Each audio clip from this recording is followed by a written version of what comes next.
We are back now on the show quickly here to just go through the 49ers a little bit. I didn't think I would be focusing on them solely for a segment this early, talking about the offseason, but they've been one of the teams, really one of the only teams that I like to say has made the most amount of moves so far, so early, and I guess the offseason portion for most of the rest of the NFL that didn't make the playoffs. And in regards to the future and the offseason, like I said already, they've made a couple moves that'll impact how this team is trying to operate in 2025. And the earliest bit of news here, the most obvious one for me, was the 49ers' decision to not bring back their defensive coordinator, Nick Sorenson. Nick Sorenson, he got the promotion this year. I believe he was the passing game coordinator or the passing game specialist on the defensive side of the ball. It was something like that where, I mean, after, there was some departures and after Raheem Morris, I believe, left for the Falcons job, or actually, it might not have been Raheem Morris. I forget who their last defensive coordinator was, but regardless of that, Nick Sorensen got the promotion, and already it looked a little bit weird because they also brought in Brandon Staley to kind of be a supervisor in that regard to the defensive side of the ball. I mean, it looked weird because he was the assistant head coach, and also you could kind of see where the 49ers were trying to go with that move, kind of just overlook things on the defensive side of the ball with Nick Sorensen kind of getting a promotion like this for the first time. So, this year defensively, it didn't go according to plan, I would say, because their defense ranked 29th in points allowed, 25.6 points per game, which was the most they've allowed since 2020. So I felt like a move needed to be made. There was a lot of injuries, to Talanoa Hufanga, and Travarius Ward missed some time accordingly, as he should have, for the loss in his family. But Dre Greenlaw also was injured. Javon Hargrave missed most of the year. Nick Bosa missed a couple games. So there is that aspect, but I think a move definitely needed to be made. And now, looking towards the future, NFL insider Josina Anderson reported that the 49ers would actually be willing to offer their defensive coordinator position to their former defensive coordinator, Robert Saleh. Robert Saleh was actually the one in there before. Was one of the recent ones for the 49ers, right? He was their defensive coordinator from 2017 to 2020. He left in 2021 for the Jets head coaching position. So, with him not having, let's say, a solidified job going into 2025. I know he's with the Packers right now, but I don't know how, solid and guaranteed that position is for the following year. The 49ers are willing to have him come back as their defensive coordinator, which would be pretty interesting and would be a move that I wouldn't be against it whatsoever. I think that would be a pretty nice reunion for them. Robert Saleh produced some pretty good defenses with them, and he has also a head coaching opportunity with the Jaguars. He is interviewing with them as well, but it doesn't look like he's going to bring in a lot of interest from a bunch of other teams. So I think that would be a good decision by Saleh, just to go back to the 49ers and really take over a group that he's very familiar with Bosa, Fred, Dre Greenlaw if he comes back. So I don't really hate the move. I would actually like to see it happen.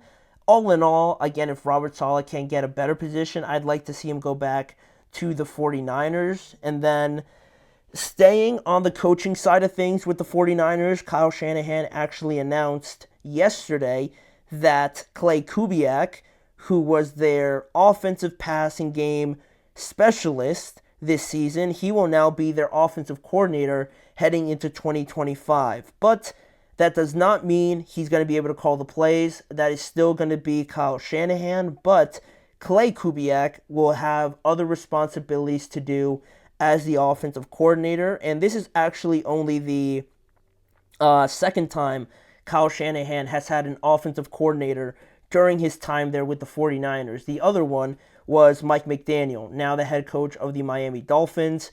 That was the only other time Shanahan has had an offensive coordinator. So, I mean, I don't know the specifics to it all, but if you're not calling the plays, if you're not really setting the offense as you would have liked, it doesn't really make too much of a change. But I mean, it's great to see for Klay Kubiak. I mean, the Kubiaks are moving pretty fast up the coaching ranks, right? I mean, Klay Kubiak's now the OC in San Francisco. Clint Kubiak had a pretty decent start to the year in New Orleans, so hopefully he gets an opportunity somewhere.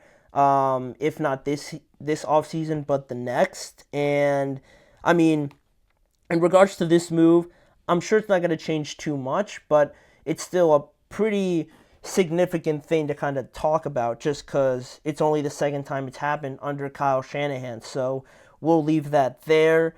And then another piece of information that's pretty significant when it comes to the 49ers and what this team could look like in 2025 has to do with free agency. And free agency, the biggest one, or really one of the biggest ones for me, was confirmed by general manager John Lynch, where he made it known either yesterday or on Tuesday that they are probably going to designate their defensive tackle, Javon Hargrave, to be a post-June 1st release after they restructured his 4-year deal last month in order to create some cap relief.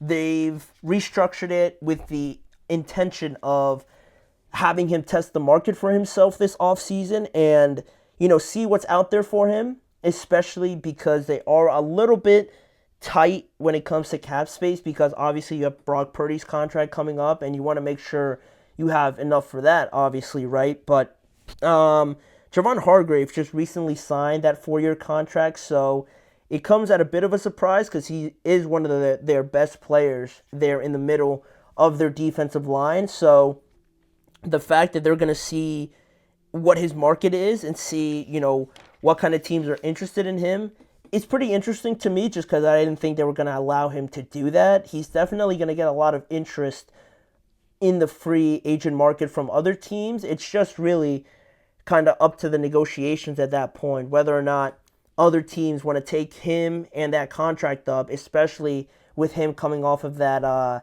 torn tricep injury that kept him out of this entire year, basically. So that'll be interesting, seeing if the 49ers are able to keep one of their most prominent, defensive linemen. But clearly, it is something that the 49ers, they want to keep Javon Hargrave, but they acknowledge the fact that, they are going to go through with this and see what happens in the end. But one free agent that they don't want to see leave is their linebacker, Dre Greenlaw. Dre Greenlaw is currently in the last year of his contract, and he signed a contract extension back in 2022, and that was only a 2-year extension, so that only runs through this year. So he's scheduled to be an unrestricted free agent in March, but the 49ers have the negotiating rights for him until, March, obviously. So far, Kyle Shanahan and John Lynch have made it a point of emphasis that they don't want to lose Dre Greenlaw. They don't think that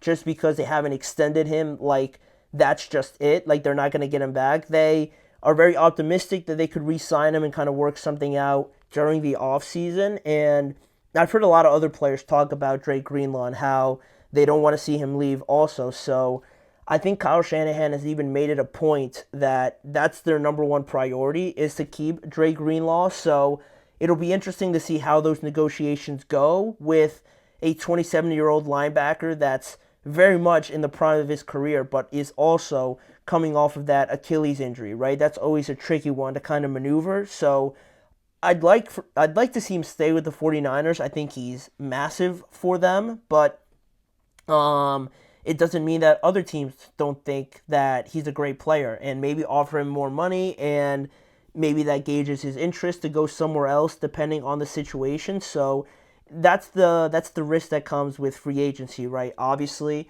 we're not going to get into all of that, right? Because we're still in the this current season, right? We're not going to talk about the offseason until we're fully through this season, but that's also something that could be a top free agent target once we get to that point. And lastly, here, in regards to free agency, John Lynch also stressed that they don't plan on moving on from Deebo Samuel in 2025, despite the poor production, I think you could say, this year from Deebo. And next year will be the last year in his contract as well. He had an extension done back in 2022, and he has a cap hit of $16 million as well. But despite all of that, John Lynch says that the 49ers are not in the business of getting rid of good players, right? So he's putting his confidence in Deebo Samuel. I'm sure he realizes that this year was just a down year for everybody, and he's not lost confidence